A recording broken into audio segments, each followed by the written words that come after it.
চট্টগ্রাম মহানগর শাখার চাঁদগাঁও থানা যুবদলের উদ্যোগে এক মতবিনিময় সভা অনুষ্ঠিত। উক্ত মতবিনিময় সভা সভাপতিত্ব করেন সাবেক আহ্বায়ক চাঁদগাঁও থানা যুবদলের গোলজার হোসেন এবং সঞ্চালনা করেন সিনিয়র যুগ্ম আহ্বায়ক মোর্শেদ কামাল। 17 বছর আমাদের ত্যাগ, এই ত্যাগের ফসল যদি আমরা তুলতে হয় তাহলে 12ই ফেব্রুয়ারি নির্বাচন। উক্ত মতবিনিময় সভায় প্রধান অতিথি হিসেবে উপস্থিত ছিলেন চট্টগ্রাম 8 আসনের মাটি ও মানুষের নেতা বিএনপির দানের শীষের মনোনীত প্রার্থী চট্টগ্রাম মহানগর বিএনপির সংগ্রামী আহ্বায়ক এরশাদুল্লাহ। আমি মনে করি আপনারা সবাই এখানে যুবদল যারা করেন আপনারা বিএনপির প্রথম সন্তান, এবং বিএনপির প্রথম সন্তান হিসেবে আমি প্রথমে আপনাদের দেখেছি। আমি এই ইলেকশন কার্যক্রম শুরু হয়েছে। উক্ত মতবিনিময় সভায় প্রধান বক্তা হিসেবে উপস্থিত ছিলেন ছাত্রদলের সোনালী ফসল চট্টগ্রাম মহানগর শাখার সাবেক সফল সম্মানিত সভাপতি মোশাররফ হোসেন দিফতি। বিশেষ অতিথি হিসেবে উপস্থিত ছিলেন ছাত্রদলের সোনালী ফসল চট্টগ্রাম মহানগর শাখার যুবদলের সাবেক সফল সাধারণ সম্পাদক মোহাম্মদ শাহেদ। আরও বিশেষ অতিথি হিসেবে উপস্থিত ছিলেন মোশাররফ হোসেন। নির্বাচন আসলে রাজনীতি করে, আমরা করি 12 মাসের রাজনীতি। আমরা যারা এখানে বসে আছি 12 মাসে আমরা রাজনীতি করি। আর কিছু মানুষ আছে শুধুমাত্র নির্বাচনে বা তারা গুরুত্বপূর্ণ, ওদেরকে সম্পৃক্ত করতে হবে। কারণ নির্বাচনে যারা এলাকার মধ্যে যারা মান্যগণ্য ব্যক্তি আছেন, যাদের ডাকে মানুষ সাড়া দেয়, তাদেরকে কিন্তু আমাদেরকে সম্পৃক্ত করে। ওদেরকে কিন্তু আমরা তো দলে আছি, ওরা কিন্তু আসতেছে আমাদের দলকে সহযোগিতা করতে হবে, ধানের শীর্ষে সহযোগিতা করতে হবে। সুতরাং আপনাদেরকে তাদেরকে জগা করে দিতে হবে। শুধু আমরা থাকলে, শুধু বিএনপি, যুবদল, ছাত্রদল, মহিলা দল দিয়ে কমিটি করলে আমি মনে করি সে অবশ্যই ইলেকশন হবে, কিন্তু কি সম্পৃক্ততা হবে না। সম্পৃক্ততার জন্য সময়কে আমাদের লাগবে। তা আমি মনে করি আগামী নির্বাচন অত্যন্ত গুরুত্বপূর্ণ। এই যে শহীদ রাষ্ট্রপতি জিয়াউর রহমান সাহেব, আজকে আমাদের দল শহীদ রাষ্ট্রপতি জিয়াউর রহমান সাহেব এই দলের প্রতিষ্ঠাতা। উনি সফল হয়েছেন কি কারণে? 19 দফা কর্মসূচি দিয়েছেন বলে সফল হয়েছেন। এবং শুধু 19 দফা কর্মসূচি উনি দেননি, উনি সেটাকে বাস্তবায়ন করেছেন। মাত্র 3.5 বছর ওনার শাসনামল, ওনার শাসনামলে আজকে পর্যন্ত আমরা শহীদ রাষ্ট্রপতি জিয়াউর রহমানের ফটো আমরা বিক্রি করি জনগণের কাছে। মানুষ যারা জনগণ জানে শহীদ রাষ্ট্রপতি জিয়াউর রহমান কে, সেই জন্য আমাদেরকে জিয়াউর রহমান সাহেবের ফটো দিতে হয়। বেগম খালেদা জিয়া, পৃথিবীর মধ্যে এই ধরনের জানাজা পৃথিবীতে হয়নি। 1.5 কোটি লোকের মানুষের সমাগম হয়েছে। আমাদের অনেকের সৌভাগ্য হয়েছে সেই ইতিহাসের সাক্ষী হতে।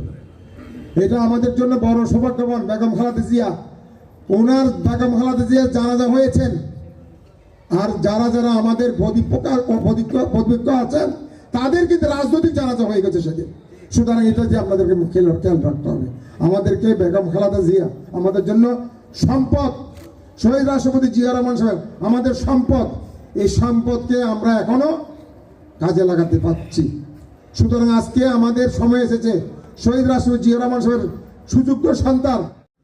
আমাদের ভোটের অধিকার প্রতিষ্ঠা করা, গণতন্ত্রের যাত্রাকে এগিয়ে নিয়ে যাওয়া। এই আন্দোলন সংগ্রাম করতে গিয়ে চট্টগ্রাম শহরে চানগাঁ থানা যুবদল আমি মনে করি 19-20 হবে সবচেয়ে বেশি গুরুদায়িত্ব পালন করেছে। এটা তো অস্বীকার করার কিছু নেই। আমরা এখানে যারা উপস্থিত আছি জেল খাটি নাই, মামলা হামলার শিকার হই নাই, নির্যাতনের শিকার হই নাই, পরিবার নির্যাতিত হয় নাই, এরকম কেউ কি আছে? আমার মনে হয় না, যেহেতু আপনারা সবাই দলীয় নেতা কর্মী। তাহলে আমরা যেই 17 বছর যে সংগ্রামটা করেছি, এই সংগ্রামটার লক্ষ্য কি? এই 12 তারিখের এই নির্বাচন। এটা ব্যক্তি এরশাদুল্লাহ সাহেব কিছু না, আমাদের নেতা তারেক রহমান সাহেব। আমি আজকে আমার আইডি থেকে সকালবেলা শেয়ার করেছি, আপনারা দেখেছেন কিনা, যে এখানে ব্যক্তি কোনো বিষয় না, প্রার্থী কোনো বিষয় না। প্রার্থী যাবে, প্রার্থী আসবে। বিষয়টা হচ্ছে ধানের শীষ। এখানে এই এলাকা হচ্ছে শহীদ জিয়ার স্বাধীনতার ঘোষণার ঐতিহাসিক স্থান কালুরঘাট। এখান থেকে বাংলাদেশের স্বাধীনতার নেতা যিনি চেয়ারম্যান তারেক রহমান, উনি বলেছেন I have a plan, we have a plan. আমার প্ল্যান এবং আমার প্ল্যান এবং আমাদের প্ল্যান।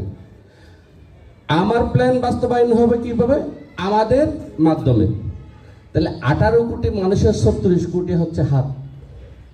আমাদের মধ্য দিয়ে এই প্ল্যানগুলো বাস্তবায়ন করবেন। যেটা আমরা যদি কেউ মনে করি এটা এরশাদুল্লাহ ভাইয়ের নির্বাচন, এটা ভুল। এটা আগামী দিনে আমরা যে 17 বছর আন্দোলন করছি, যে সংগ্রাম করছি, আমরা যে অধিকারের জন্য, সেই অধিকারকে প্রতিষ্ঠা করার এটা হচ্ছে আমাদের প্রথম ধাপ। এটা যদি আমরা জিতে ইনশাল্লাহ সরকার গঠন করতে পারি, এই বাংলাদেশের মানুষকে একটা সুন্দর ভবিষ্যৎ দেখাতে পারবো। এবং নাই ভোট কয় তারিখ আপনি জানেন? 12 তারিখ।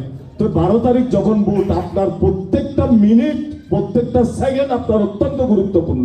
আপনি আপনার কেন্দ্রে আর 5 জন যুব দলের ভাইকে নিয়ে আপনার ওই কেন্দ্রের আওতাধীন 5টা বাড়িতে, 10টা বাড়িতে, প্রত্যেক দিন এক একটা বাড়িতে 1 ঘন্টা হইলো আপনি যান। 1 ঘন্টায় 10টা ঘর হইলো আপনি যান। ওই 10টা ঘরে 10টা মা বোনকে আপনি বোঝান। এটাই এরশাদুল্লাহর জন্য সবচাইতে বড় পাওনা হবে, তারেক রহমানের জন্য সবচাইতে বড় পাওনা হবে, আপনার দলের জন্য সবচাইতে বড় পাওনা হবে। কে কি বললো, কে কি বলে নাই, এটার চেয়ে আর বড় ইয়া অর্গানাইজ আপনার কাছে নাই। আপনি এটা। দ্বিতীয় হচ্ছে, আপনারা যারা যুব দলের দায়িত্বশীল আছেন, আপনার এলাকায় ব্যাংকার আছে, স্কুল শিক্ষক আছে, মসজিদের ইমাম আছে, সমাজের কিছু মানুষ আছে, ও বিএনপি তেমন আপনার মতো আমার মতো মিছিল মিটিং এ যায় না, কিন্তু ও বিএনপিকে অসম্ভব ভাবে পছন্দ করে, মানুষকে দান সকাত করে। আপনারা 5-6 জন মিলি ওনার কাছে যান, চা টা খাই, ও আপনাদেরকে সালাম দিয়ে আমাকে পাঠাইছে। আপনাদের এরশাদ ভাই আজকে বলে দেবে আপনাদেরকে ওইটা পাঠাচ্ছে যে ওইটা, আপনি ওনাকে সালাম দোয়া দিয়ে কথা বলে, মুরব্বী আপনি একটু আমাদের দলের জন্য সবাইকে বলে দিয়ে